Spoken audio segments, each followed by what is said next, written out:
All right, everybody. Welcome to today's conference. My name is Michael Lopez. I'm a level 2 judge from Miami, Florida.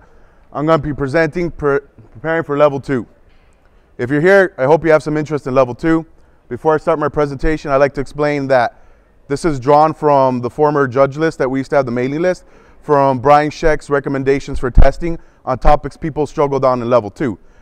But I want to give you guys a disclaimer. By watching my presentation, I am in no way guaranteeing that you're going to pass your level 2 exam. I'm also not saying that these are the only topics that are going to be tested on your level 2 exam. You're going to need to go into each section more in depth on your own. I'm only highlighting some key points, and throughout the presentation I'm going to have some practice questions for everybody to try and go along with me. So next slide. So I can't give a level 2 presentation about the actual exam without explaining what you need to do to hit level 2. You have to write a review. You write a review when you go to an event, you work with another judge, you're going to give that judge pointers, and sometimes judges are going to give you pointers. There's tons of wonderful articles online by Ricky Hayashi and Justin Turner on how to write a good review. The reason you have to write a review for level 2 is you need to demonstrate the ability to mentor somebody and give them pointers. You have to judge at least one competitive rel event. That's what's expected at level 2s. That's why we need to know the IPG at level 2, and we don't need to know it at level 1. You have to act as a head judge at least in one event with a second judge. It's about taking leadership, about taking responsibility. Now, those are the prerequisites to be interviewed for an exam. Just because you've done those 3 things, it's not like a wild quest. You don't do these 3 things and it's over. May I please have John Temple, Julian Hector, and Jeff Marcy to the side event stage. Once again, John Temple, Julian Hector, and Jeff Marcy. I was saying, if you do those 3 things, you're not going to be guaranteed your exam. It's not a checklist and test. That's why we have an interview. The interview is going to ask you, like, have you taken practice exams? Have you actually read and done the IPG and MTR? Do you know how to do deck checks? Have you ever actually worked with a judge from 0 to 1? Just because you're level 1 doesn't mean you can't coach somebody to level 1. So these are interview items. They're going to see how you interact with players at events and whatnot. And do you participate in anything other than just events? These are interview items which are going to help determine whether or not you're going to actually test for 2. It's not just a checklist. All right, this is kind of hard to read. So once you hit level 1, you're down there at the little area that says you've head judged a regular REL event, right? This is found on the Judge Wiki. They have these level thresholds, and as you can see, it scales up. Like, you've studied the IPG, you've been the floor judge at a comp event, you've head judge a Grand Prix trial, you prepared for your level 2 exam, you've been to a Grand Prix, and now we're going to start actually practicing and getting ready for level 2. This is basically a way to show you how it scales. It's not, as I was saying before, you don't just do a checklist and test. You have to accomplish all sorts of things before you actually test. It's not one event and test, as you can see on here. All right, so when you're studying for level 1, you need to know the parts of a turn. Basically parts of a turn, and it's a big focus on combat.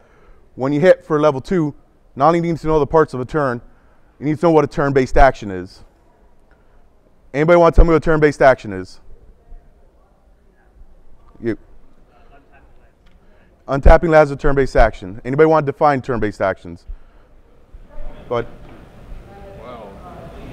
They are the action that takes place in a turn always, like drawing a card, your draw steps, tapping the land.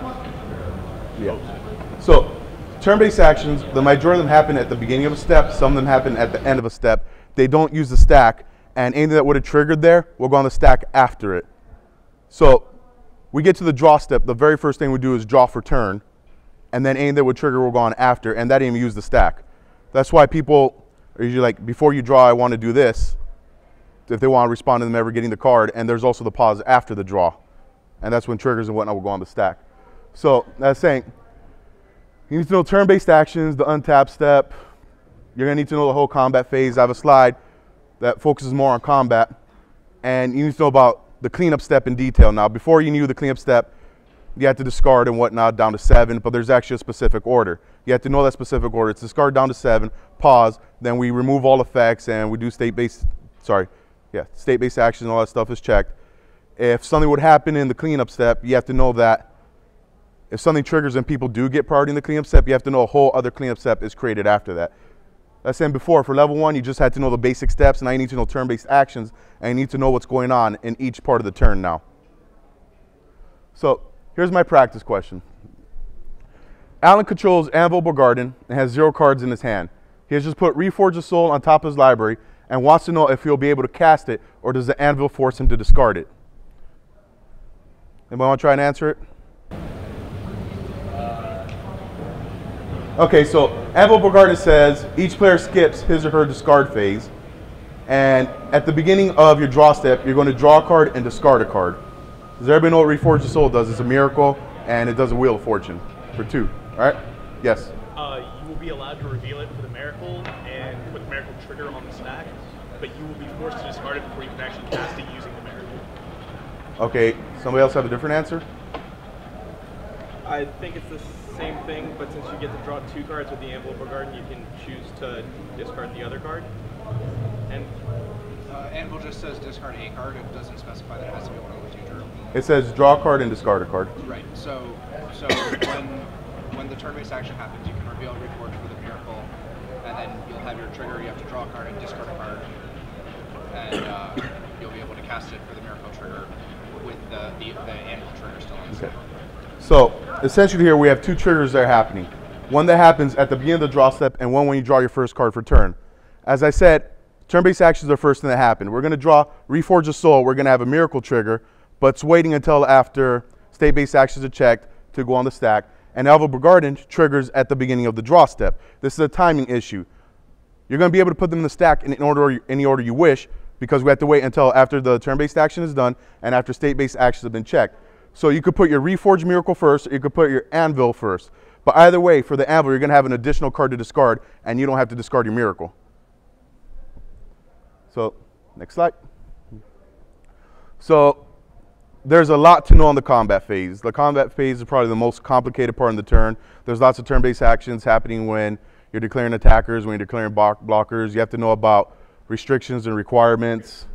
You have to know about the end of combat, when creatures stop attacking and whatnot. There's a lot to know in the combat phase. It's probably the meatiest phase of them all. So, we'll start off with basics that you should know in level 1, but sometimes we forget. The declare blockers and combat damage steps are skipped if no creature declared as attackers or put on the battlefield attacking. There are 2 combat damage steps, if any, attacking or blocking creatures that have first or double strike. All right? So basically, you need to remember that you only have a second combat phase if somebody has first strike or double strike. If that never happens, we only have the one damage step. Excuse me. And we also have to remember that if we don't declare attackers, we just skip all that, and then some things will just never trigger because they're skipped. So, next thing I need to know is that it's the active player that announces the creature's damage assignment order. Something that's fundamental. And then the fun part, requirements and restrictions. It's basically the same thing in the attacker step and the declare blocker step, that you're going to have to obey the maximum number of requirements without disobeying any restrictions. If that's not true, that attack or block is illegal, and we're going to have to try again. So, right now we're going to have a practice question. Nicodemus controls Tybalt, the Fiend-Blooded, and Ghostly Prison. Alvin controls Avatar of Slaughter. What are the ways that combat can legally play out? Tybalt, I put him on there because we need to show him some love sometimes. So, Ghostly Prison says creatures can't attack unless their controller pays 2 for each creature that is attacking you. Avatar Slaughter says all creatures have double strike and have to attack each turn if able. Anybody want to give this a shot? Back there, who's first? You must declare each creature able to attack. Yeah, each creature must attack. If you decide to pay mana for it to Ghostly Prison. Excuse me? If you decide to pay mana to attack with Ghostly Prison. You can attack Tybalt with your creatures instead without paying Ghostly Prison's cost. You. As many creatures as you want to attack the non-active player, as many times as you can pay Ghostly Prison. Okay. Otherwise, they have to attack them both. So, some of you guys said some things right. when you're trying to go for level 2, you have to explain better. You have to have a clearer picture. One thing we have to remember in this situation is that we can't make players pay anything they don't want to pay. That's the first thing. Yeah, Avatar Slaughter has to attack, but we can't make them pay to attack with Avatar Slaughter. Another thing about testing and knowing judge answers is reading the full card. Ghostly Prison only affects the player. So if I choose not to pay, I still have to attack Tybalt. Everybody got that? Next slide. All right. So you need to start understanding the terminology. You need to start understanding things, the difference between what it means when something triggers and when it's actually being put on the stack. Same way you need to know what certain words mean. There's game concepts, objects. If a spell or ability uses a description of object that includes a card type or subtype, but doesn't include the word card, spell, source, or scheme, it means a permanent of that card type or subtype on the battlefield. What that basically means, if something says enchantments and it's not followed by the word card, it's only referring to things that exist on the battlefield. All right? Permanents, you need to understand that permanents are tapped, untapped, unflipped, flipped, face up, face down, phased in, phased out. Those are statuses. They're not necessarily characteristics. That's what those are. And you start knowing the different terminologies and what they mean in the game. So here's a practice question. During a pre-release, Antoine reveals Chancellor of the Tangle from his opening hand. During the first main phase, he asked if he could use the mana to cast Mirror Superion. Any volunteers? What does the text on Mirror Superion read? Oh, sorry. Spells. Okay. Spend only mana produced by creatures to cast Mirror Superion. You may not use the mana from Chancellor of the Tangle to cast Mirror Superion because it does not say creature card. Creature refers to only a creature that is on the battlefield. Exactly. Now that's a very good explanation. That's what I'm talking about. You need to explain better when you're trying to get to level 2. That's a very good explanation. So I put CDAs in here. It's not really on Brian Schenk's list of things that people are struggling with, but I feel you really need to know what a CDA is before you move on to layers. All right. It's a big mouthful here. First, a CDA has to define color, subtype, or power and toughness. It has to be printed on the card it affects. It's usually one of the first lines on there.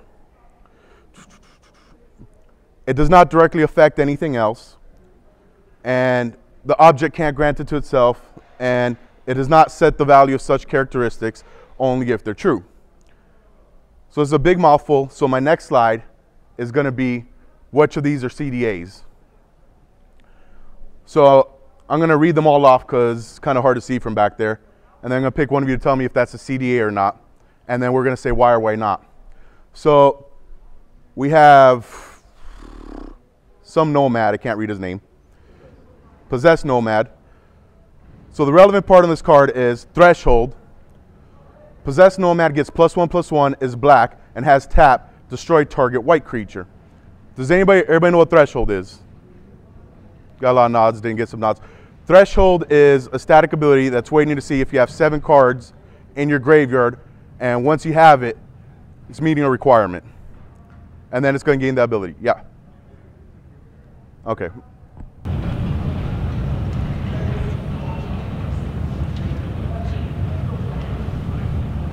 So threshold is a static ability that's waiting to see whether or not have 7 or more cards in your graveyard.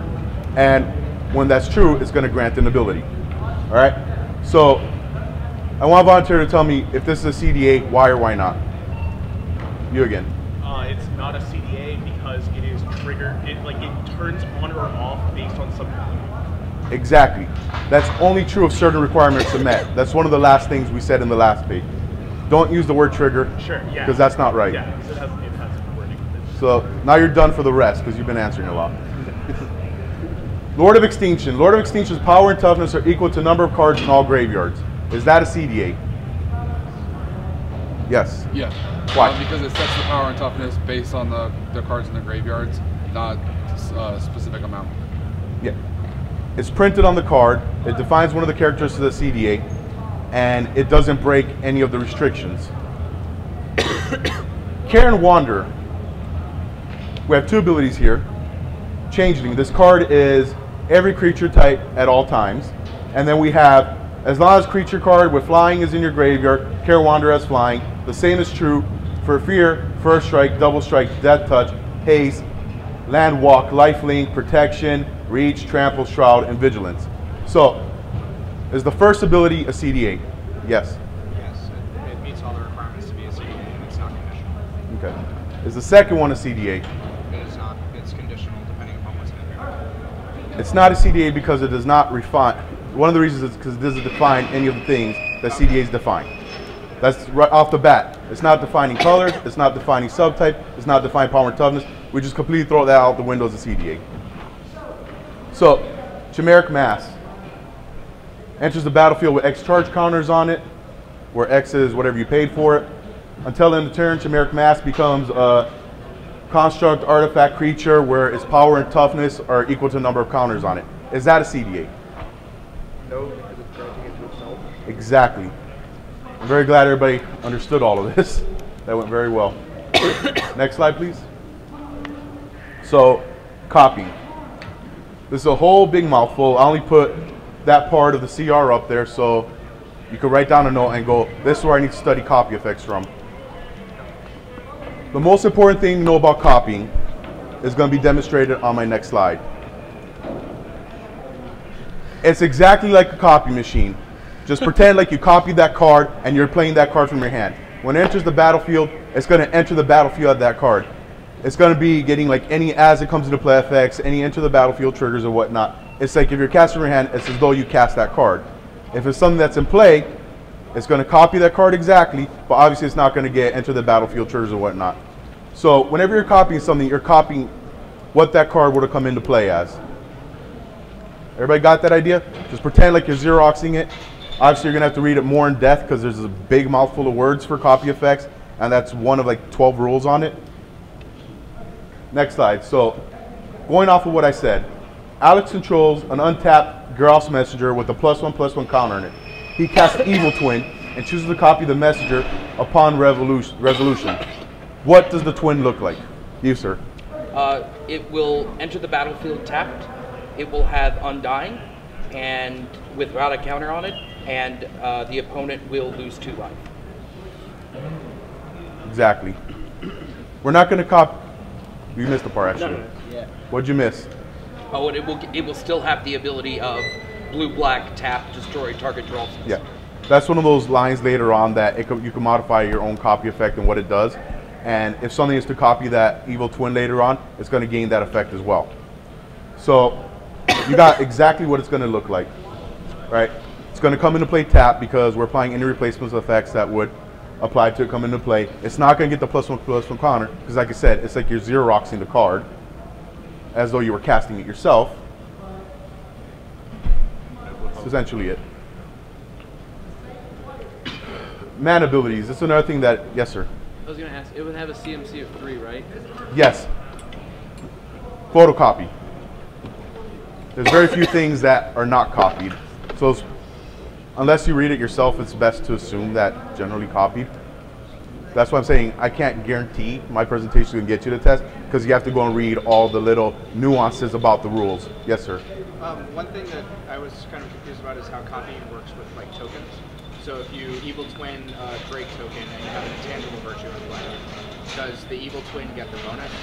This is one of those things I was talking about that you need to understand the terminology. So can somebody define what a token is for me? Yes, sir. It is a permanent on the battlefield that is not a card. Yeah. A token is something we're using to symbolize something when we can't have a card. That's what token means. So the copy is being represented by a physical card, so it cannot get the bonus from intangible virtue. It's not a token because it's not being represented by something that to represent the card. Any questions before I move on to man ability? Copies, we could talk about them all day. When you see me, I'm fine with it. There's a lot there. If you're confused, I'll explain. I have no problem, but I do have a time limit. So one more question on copies before I move on. We're all good? All right. Man ability is another one of those that is not on Schenk's list that I added myself because I feel you really have to understand the man ability and what it is to understand what you're doing when you're casting a spell. So an activated man ability, well, the first thing, if something targets, it cannot be a man ability. General fundamental reason why is if it targets, it could fizzle. We don't want mana abilities to fizzle. So anything that targets is automatically out as a mana ability, whether it be activated or triggered. So it's actually the first line there. It has to put mana into a mana pool. Duh. So, and when it resolves, yeah, I did that, sorry. And it's not a loyalty ability. Loyalty abilities are never mana abilities, no matter what. And then a triggered ability has to trigger off of mana being produced. That's something like Fertile Ground. When this land becomes tapped for mana, add a green. Something like Mana Reflection. Whenever you tap a permanent for mana, double that mana. Those are triggered mana abilities. That's a trigger off of mana being produced. If it's not triggered off of mana being produced, not a triggered mana ability. My next slide is going to be like the CDA one, where I'm going to pick somebody to say if a card is a mana ability or not, and why or why not. Koth of the Hammer. Koth of the Hammer has an ability that says, -2 loyalty, add 1 red mana to your mana pool for each monster you control. Is that a mana ability? You, sir. Cannot be a mana ability because it's a loyalty ability. Loyalty abilities are automatically out as mana abilities. Lotus Cobra.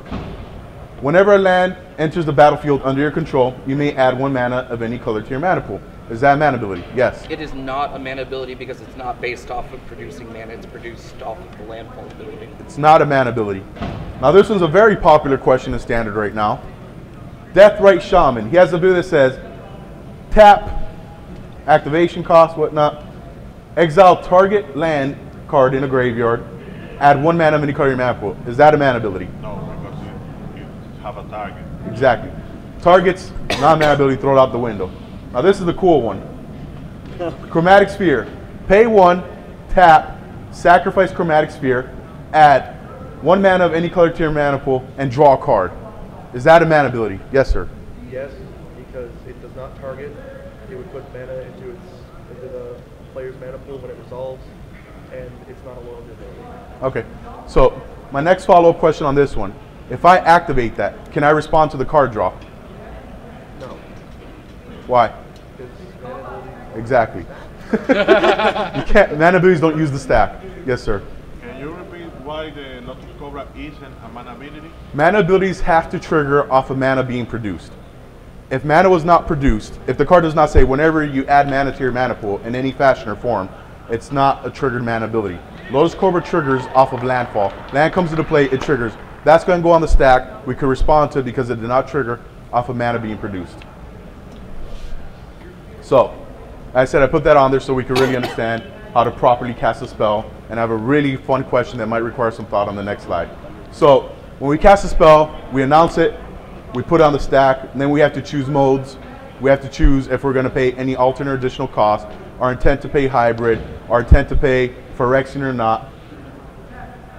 Second part is based about saying what you're going to do with the spell, basically. After you announce you put on the stack, you're going to say, I want to do all this with my spell. And then the following part is choosing targets. You're going to choose all your targets, as like if it's up to or not, you choose as many as you can. And you're going to say what you're going to do with each of those targets. Some spells say do this to a target, do that to a target. It's not just saying I'm targeting that dude. Okay, what you're targeting with is what that really means there. And then you're going to determine cost. So an example I like to use is a little bit more complicated, but it really gives judges an idea of what's going on here. Force of Will is a card that says instead of paying this mana cost, you may exile a card from your hand. I think it's a blue card. Yeah. You may exile a blue card from your hand and pay 1 life. So follow me here. Force of Will, that's its alternative mana cost. All right. I'm going to have a Goblin Electromancer, and all of you could be playing against me, and all of you could have a Thalia. All right. So right now, what we're talking about determining costs here. The first thing we have to do is, what does the spell normally cost? How did I say I wanted to pay the spell? Did I say I want a hybrid? Did I say I was doing an alternate or whatnot? Force of Will, we decide we're going to do the alternate cost of exiling a blue card and paying 1 life. Cool. Now we're going to apply any cost increases. What's the cost increase in this question?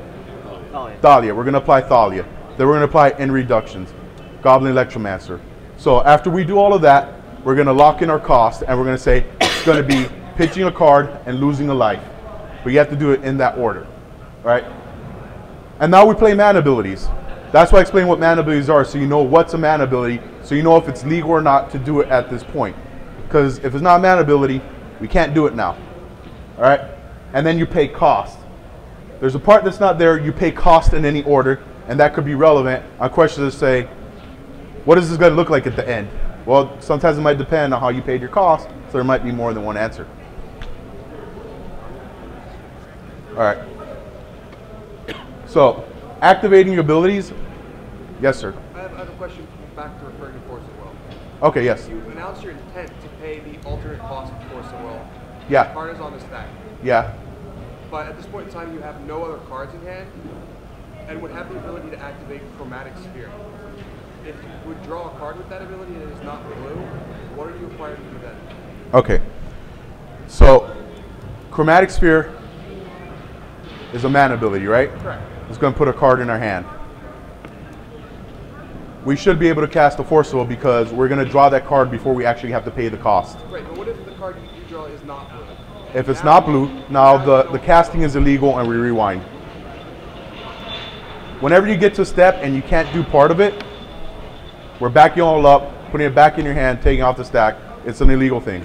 There's a section in, not just like GRVs and one on the IPG, there's a section in the actual comprehensive rule handling illegal plays, basically. There's a section in there. You can look it up. It's very interesting. So, activating abilities. This basically describes what an activated ability is. It's a cost, little 2 dots, effect, activation, and instructions, if any. Then you're going to announce it. If it's activated from a hidden zone, anything that's activated from a hidden zone, you have to reveal it at this time. Basically, we're defining what activated abilities are, and then we're saying what happens if it's from a hidden zone. Those are like the important parts in talking about activating ability. And the rest is exactly like casting a spell. Anything that's putting an ability on the stack is probably going to have some little differences, but they're all going to follow the general order of casting a spell unless it states otherwise in the rules. So here's the practice question. I said it's a very interesting one. There's a lot to think about. It's Axel's upkeep. He doesn't have a hand or a graveyard. No hand, no graveyard. So I got the little no hand and no graveyard thing down there. He controls 2 mountains, a multi-tailed Masticore, and an Ashnod's Altar. Can he finish off Nate's last 4 life points before he loses his, which Masticore is this? Multi-tailed Masticore. Think about this, guys, and repeat it again. No hand, no graveyard. He controls 2 mountains, a multi-tailed Masticore, and an Ashnod's Altar. Can he finish off Nate's last 4 life points? So, Ashnod's Altar reads, sacrifice a creature, semicolon, the 2 little dots, right? So, semicolon. Colon, okay. Colon is the 2 little dots. Add 2 colors to your mana pool. So, sacrifice a creature, colon, add 2 colors to your mana pool. That's one important part. Now, you need to know what multi-tailed Masticore's ability costs to activate. It's pay 4, comma, exile creature card from your graveyard, colon. Multi-tailed Masticore deals 4 damage to target creature or player. We have 2 mountains, we have Ashnod's Altar, no hand, no graveyard. His activation cost, we need to exile a creature to actually activate it. You got your answer? Yeah, you can, because you're going to respond to Masticore's upkeep trigger by announcing its ability, yeah. ability, and as part of paying the cost for it, you can activate Altar, sacrificing the Masticore to make 2 mana, and then sacrifice the Masticore to its own ability, and use those 2 mana and the 2 mountains to pay the rest of the cost. Exiling him to his own ability, not sacrificing. Right. Sacrifice. Right. That's essentially right. It's kind of like the question we had about Force of Will. I don't have cards in hand, can I activate the Chromatic Sphere? Yeah, you can. You might draw a blue card, you might get there, rewind it. Same thing here. We could sack him, he's not in our graveyard, we could exile him. Because we play mana abilities, which Ashnod's Altar is a mana ability. It doesn't target, it's putting mana in our mana pool. That's a mana ability. Alright? So we're going to activate that. We're going to sack him. Now we have a creature in our graveyard to exile to do the 4 damage. Everybody should understand how to cast a spell perfectly after all those examples now. I don't want to hear any of you getting a question about casting a spell wrong ever. So, triggered abilities. Triggered abilities start with when, whenever, and at. They do not start with if. Let that sink in. They do not start with if. A lot of times people want to get to level 2 or they're studying for level 1. I like to ask, what do trigger abilities start with? A lot of people say if. They do not start with if. That's the part I really want to clarify. When, whenever, at. When you see that, we're talking about a triggered ability. So, now where if is actually important is the intervening if clause. Sometimes it's when, whenever, at, condition, if, condition. Good morning, players, and welcome to Grand Prix Charlotte. Thank you all for coming out. Grand Prix registration is taking place at the Grand Prix stage to the right when you enter. Grinders and other side events are being signed up over at the side event registration stage. That's going to be straight ahead of you past the StarCityGames.com dealer booth. We're done with triggered abilities. No. So, when, whenever, at, if. If only has real rule implications in the intervening if clause. Otherwise, it's used in its basic English form. The intervening if clause, what that basically means is for something to trigger, not only does the first condition after when, whenever, at have to happen, the second part, the if, also has to be there for it to even go on the stack. All right? Now it goes on the stack. The intervening if clause triggers check upon resolution. We're going to try and resolve. If it's no longer true, it's not going to happen. That's basically what the intervening if clause is. Delayed triggers are triggered abilities that are going to happen later on. They're created by an activated ability or the resolution of a spell or ability, but they're not going to trigger now. They're going to trigger later on. All right. Now, the other thing about delayed triggers is they only trigger once unless they have a duration. If they have a duration, they could trigger multiple times. An example of that is Jace, Architect of Thought. He says whenever a creature would attack you, it gets -0, -1 until your next turn. That has a duration. It's a delayed trigger with a duration. So if somebody was to get an extra combat step and they attacked again, it would trigger again. So delayed triggers all duration are only going to trigger once. That's important to know about delayed triggers. So I said this earlier when we're talking about terminology. Triggering and going on the stack are not one and the same. Something triggers, it could trigger during the resolution of a spell, it could trigger during somewhere where we don't have priority, but that doesn't mean it went on the stack. It has to wait until after, whenever it triggered, has been officially cast, and it has to wait for state-based actions to be checked. So it triggers during some sort of spell. It's not on the stack yet. Spell is officially cast once we have paid mana cost. Once we pay mana cost, now it's officially cast. Now anything that triggered during casting a spell can go on the stack. I want everybody to be clear, triggering and going on the stack are not one and the same. That's a big confusion that level 1s have and a lot of people have trying to get out for level 2. So, here's the practice question. Ariel controls Felidar Sovereign. She has a 40 life. After she untaps for her turn, Natalie responds to the trigger by activating Heartless Hedegetsu. What happens? Unless you play Commander, you have no idea what these guys do. So, Felidar Sovereign has Vigilance and Lifelink. At the beginning of your upkeep, if you have 40 or more life, you win the game. That sounds amazing. So, Heartless Hedegetsu says, tap, Heartless Hedegetsu deals damage to each player equal to half that player's life total, rounded down. So, you start your upkeep, you're at 40, in response, I'm going to activate Heartless Hedegetsu. What happens? You lose half your life point because the Hedegetsu resolve. Then, when the Sovereign tries to resolve, it doesn't resolve because the E plus that follows isn't complete anymore. You are at 20 again. He's basically explaining the intervening if clause is no longer true, it's not going to do anything. Next question. State-based actions. Okay, state-based actions are actions that happen automatically whenever a certain condition is met. They don't use the stack. They're one of those wonderful things in the game that don't use the stack. Unlike triggered abilities, SBAs pay no attention to what happens during the resolution of spell. I'll say something could trigger during a spell. State-based actions don't care what's going on during a spell. There's a famous question. You have Meryl, the guy that has power and touch equal number of cards in your hand. You cast one of those cards that pitch your hand and draw cards. Wheel of Fortune. Everybody likes to ask, is he going to live or die? He's not going to die because SBAs pay no attention to what happens during the resolution of a spell or ability. Simple answer. Now, before I move on, for level 2, you really need to know like a great amount of the SBAs. You need to know what they are. State-based actions you need to have the list down. But you're going to get level 1s, and they're going to have trouble understanding what a state-based action is. So what I like to teach level 1s, because part of level 2 is being a mentor, I like to tell level 1s that state-based actions are things that are going to check to see if a player is going to lose the game or putting a permanent into a graveyard.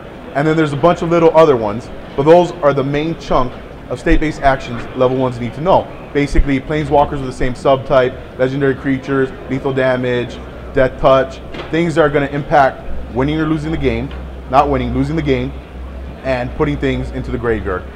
At level 2, you need to know all the other ones as well. Players, if you pre-registered online, we will have a check-in booth set up for you shortly, but we do not have that ready to go at the moment. You need to know what the level 1s really need to know, in addition to all the other little tricky ones. Next question. Oh, next slide, sorry. Special action. Special actions are actions a player may take when he or she has priority that don't use the stack.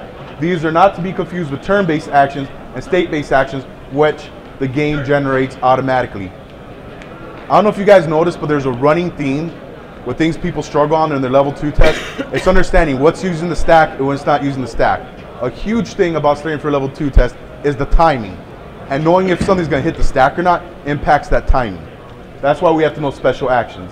So, this is a little line that's put at the end. Whoever performed a special action gets priority again after. And that's something people just overlook. And that's the only reason I put in there. It's always overlooked. So, there are 6 special actions. For a real tournament, only 3 are important. For your test, all of them are important. The most important ones are playing a land for turn, suspending a card, and turning a face-down creature face-up. Then there's other ones like Leonin Arbiter, where you pay to ignore the search library effect. And then there's paying to resolve a triggered ability to ignore an effect of a triggered ability. All right. Then the one that really doesn't matter, in my opinion, but you might have to know for your test, is rolling the plane or die. Seems really important. So those are just the basics of what state-based actions, special actions are. So many words and actions, and you're going to get jumbled in your head.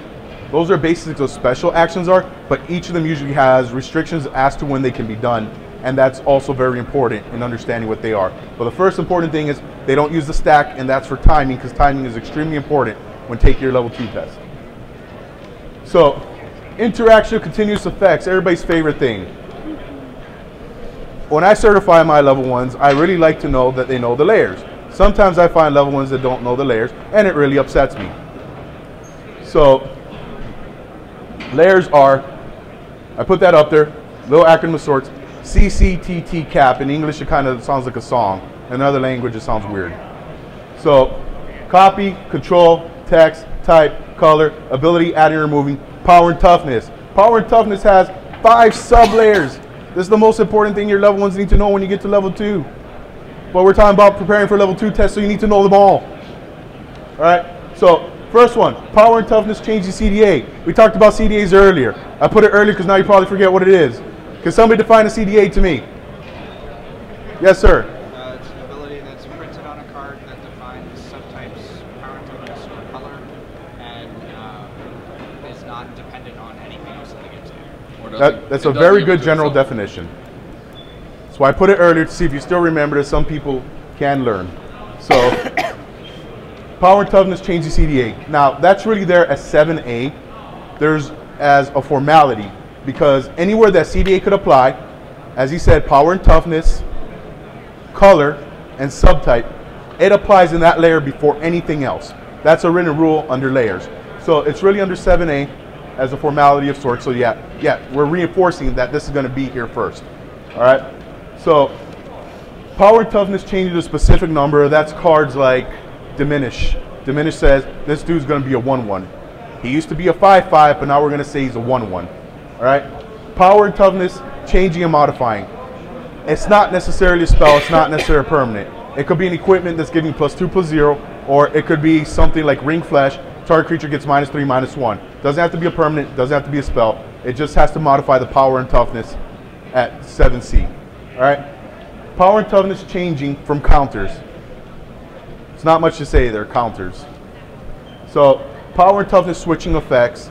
I used to ask about twisted image all the time, and about face is another one. Anything that's going to flip the power and toughness. So this is a basic generalization of what the layers are. Now, how do we use the layers?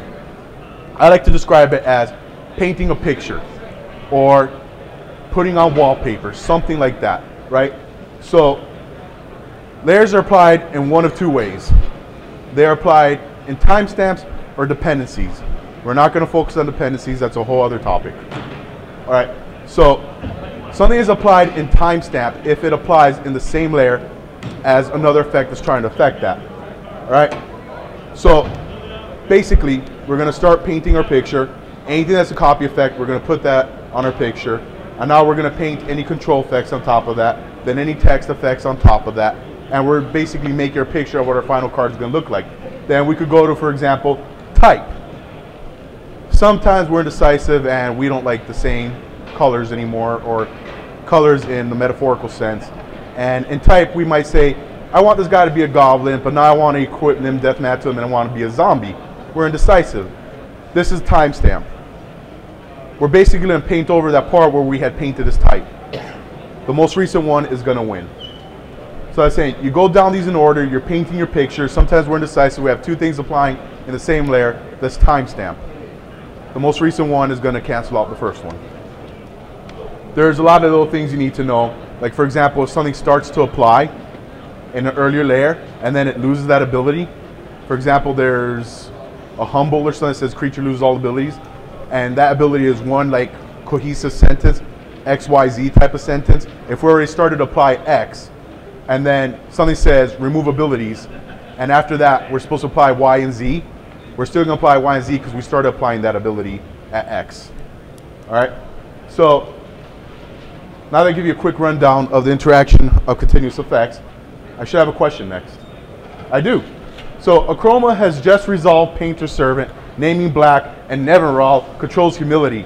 How do these cards interact? Well, Achroma likes to name black because she is protection from black and red, and Neverall likes to play mean things like humility. So let's clarify that. So we have Painter Servant, which says, as it comes to play, choose a color. All cards that aren't in play and all permanents are the chosen color in addition to the other colors. Basically, he's saying everything is this color because I said so. Humility says each creature loses all abilities and is a 1/1. How are these cards going to interact? Any volunteers? The Painter Servant ability will still apply because it's in an earlier layer. So because of that, the Painter Servant will be black, and the ability will be black and white. Then the ability would apply, and Painter Servant will lose all of its abilities and be able to. Okay. So he got it right, but to reinforce it, let's go back to a previous slide, please. I'm going to mention this later on, but whenever you're going to answer a question that has to do with ordered actions or something that's basically a bulleted list, when you get to your test, it's really good to write it out. So now we're going to answer the same exact question using our list right here, which I made nice and wonderful. So the very first thing that's going to apply is Painter Servant's color changing ability, as he stated. That applies in layer 5. Immediately after that, Humility is going to say, you lose all abilities, all right? And then after that, he's going to become a 1/1, and Humility is going to be, well, Humility became black in that earlier layer. Basically, so I can say you paint the picture. We apply the color type, we apply the color changing effect. He loses ability, but it's already started to apply, we keep applying it, as I said earlier. So whenever you get to your testing, I mean, this bullet or whatnot, just write it down and make brackets or whatnot and keep it in focus. All right. Next slide. Next slide.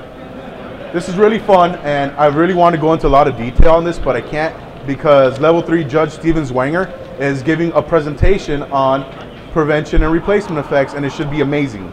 So I'm just going to go over it briefly here, but if you want to master it, you should attend that seminar. So if 2 or more replacement or prevention effects are trying to modify something, the controller or the affected player is going to choose in which order to apply them. So then there's actually a specific order in which way we apply things. You start applying with, Okay, you start applying self-replacement effects. You start, then after that, if you applied that, then you apply if it would modify whose control something will enter on, if it would make something a copy, and then the rest is normal, all right? So the really important part that you have to understand is we have a replacement effect and prevention effect, or two replacement effects and two prevention effects attempting to modify something. It's the affected object, the controller of the affected object. If it doesn't have a controller, its owner is going to choose how to apply those replacement effects. That's Steven Zwanger. He's going to give a better portion of this later on.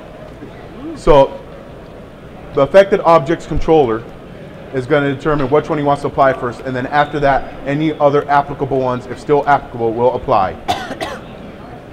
Or affect the player as well. So I'm not going to go into a lot of detail in my practice question because Steven's going to give a better presentation on it. So I do have a practice question. So Aaron controls Furnace of Wrath, and Nathaniel controls Urza's Armor. Aaron activates Prodigal Pyromancer, targeting Nathaniel. What happens? Volunteer. I will read the card for you if you volunteer. Okay, so I'm going to read Urza's Armor to you. Urza's Armor says, if a source would deal damage to you, prevent one of that damage. Furnace of Wrath says, if a source would deal damage to a creature or player, it deals double that damage instead. Prodigal Pyromancer pings for 1. All right, so we have Urza's Armor that is going to prevent 1 damage that would be dealt to you, and Furnace of Wrath that wants to double damage dealt by something. So how is this going to work? The same player control Urza's Armor and Furnace of Wrath? No. Aaron controls Furnace of Wrath. Aaron is the active player. He controls Furnace of Wrath. Nathaniel controls Urza's Armor. Now, Aaron wants to activate Prodigal Pyromancer targeting Nathaniel. How's this going to play out? These two ability Yeah, are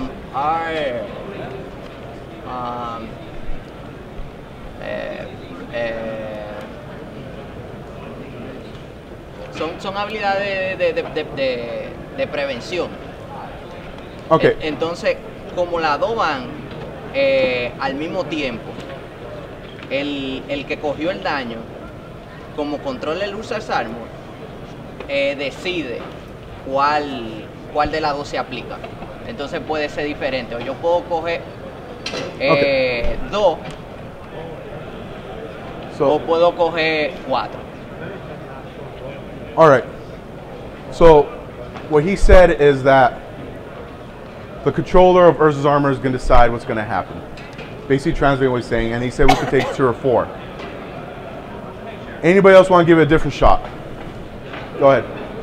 So Nathaniel will choose which replacement effect to apply first, because they're both trying to modify the same event. So he can either prevent the 1 damage and then double it, or double it and then prevent the 1 damage. Why does Nathaniel choose? Because he's the affected player. But Aaron's the active player. Right, but the replacement effects are chosen by the affected player, or the controller of the affected object, or the owner of the affected object. Exactly. That was a red herring I threw in there. A lot of things are applied app-nap, active player, non-active player. Right. I stated earlier, the affected player or the affected object decides how it's going to apply. The controller of the affected object. object. So he either takes 1 damage or 0 damage, depending upon what he wants. So let me run through that again. So he could choose to apply Urza's Armor, preventing 1 damage, which would be 0. Or he could choose to apply, if we do that, Furnace of Wrath no longer applies. If we choose to apply Furnace of Wrath, he's going to attempt to deal 2, but we can still apply Urza's Armor, and it's going to become 1. So 1 or 0 are the right answers. Next slide. Evergreen keywords. Basically, everything you find in a core set that could appear in every other set, yes, you still have to know them at level 2, but now you have to know how they interact better. Like, for example, Death Touch Trample, Indestructible Death Touch Trample, Protection Trample. All those wonderful interactions with Trample and all the other abilities that make Trample better. You really need to know how they work now. If you notice I have, what? You don't like evergreen keywords, huh? So I'm saying First Strike, Intimidate, Reach, Death Touch, Flying, Death Touch Likely. These are all examples of evergreen keywords. You still have to know them, and you need to know them in depth. Next slide. So at level 1, they really want you to know evergreen keywords and whatever is your current standard environment. At level 2, you need to know a larger environment, things that are present in whatever formats we're currently judging, as well as all the evergreen keywords. Right now, Modern's really hot. You need to know Modern as well as some other older cards. Basically, you need to have a more expansive knowledge of cards that have existed in the past. So, buyback, cycling, flashback, madness, miracle, modular, morph, replicate, storm, suspend, etc. You need to know how storm is going to work with grave shot. You need to know what suspend really does. I said suspend was something earlier. Anybody remember what it is? Special action. Suspend is a special action. Modular, you need to know how modular works. You need to know how replicate works. You need to know older formats when you're going up in levels. It's no longer just what's in standard. Next slide. So, I can't go in depth in the IPG or the MTR because there's another wonderful presentation being given today by the wonderful people that do the knowledge pool. The knowledge pool supplies wonderful scenarios that usually have to do with the MTR and IPG, and for those reasons I can't go in depth. But you need to know the GRVs and the fixes. You need to know missed triggers and fixes. You need to know drawing extra cards in the fixes, improper drawing at the start of game. DDLP, deck list problems, and the fixes. There's a running theme. You need to know the fixes. What is a disqualifiable offense? What are the upgrade and downgrade paths? And the penalty for each infraction. If you know the penalty for each infraction, you can narrow down your answer. That's usually where they try and get you if you can't remember the specific penalties. Next slide. MTR. Why do people never read the MTR? I don't understand. It's a very important document and you need to know it at level 1. You guys should read the MTR. So, you need to know pre-game procedure. Like when does the game officially start? Who's mulliganing and why? For two-headed giant as well as in single player tournaments. You need to know end of match procedure. That's basically when we go, time is up in the round, 5 additional turns. What happens if single elimination, we're gonna have sudden death. You need to know the end of match procedure. You need to know the policies on taking notes. Communication is huge. You need to understand communication, not just for your test, but when you get to a higher level event. He's and by that, for booster draft number 1. Please make our way over to the Garrett event on stage left. And by that I mean basically there's a section in there called the player communication, and you need to understand this section to understand how to apply something from the IPG formerly called PCV. It's no longer called PCV. I can't remember what they changed it to, but it used to be player communication violation, and it currently they changed the name so that you understand that it's not just people having an argument.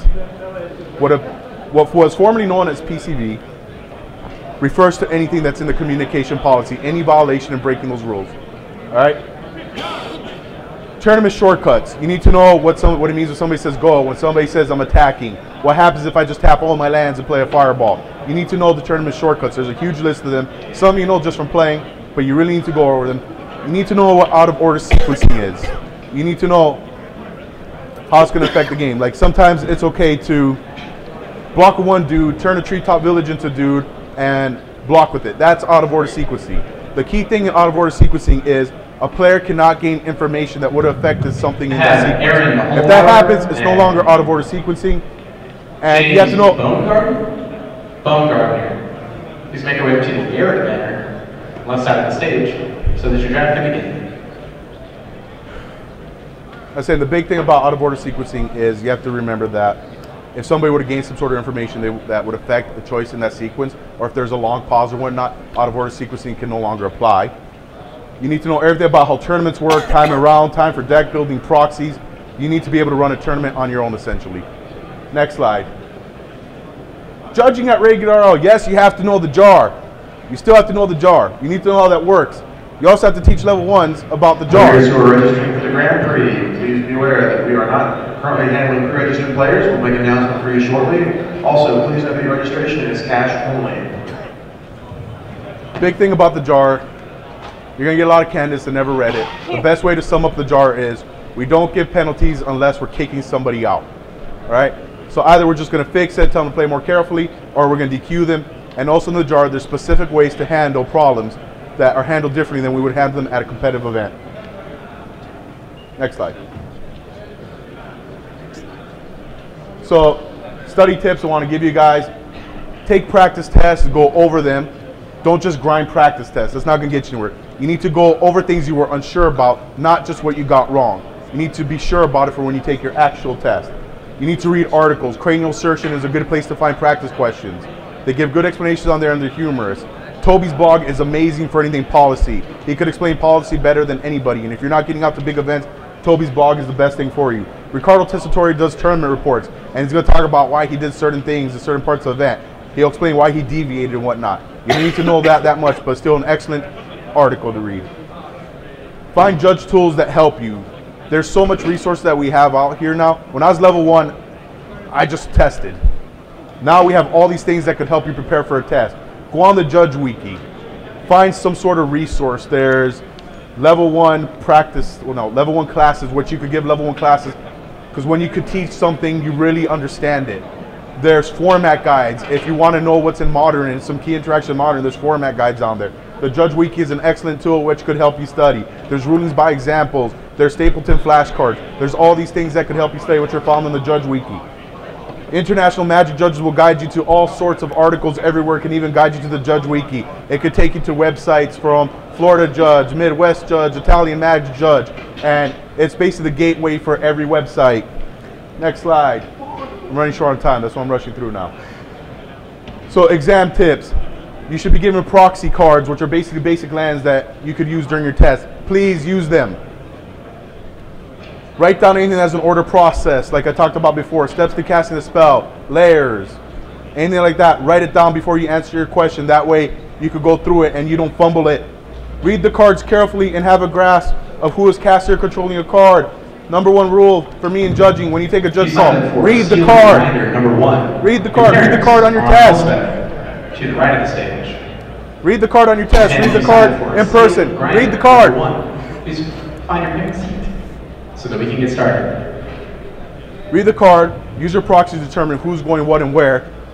And then review your answers. Review your answers. Take time. And that's basically my exam tips. My next slide. These are people I stole everything from.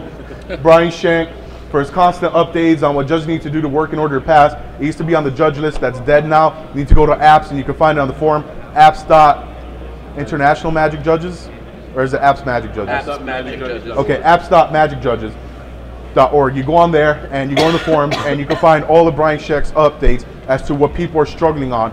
So in case you don't struggle on the same things.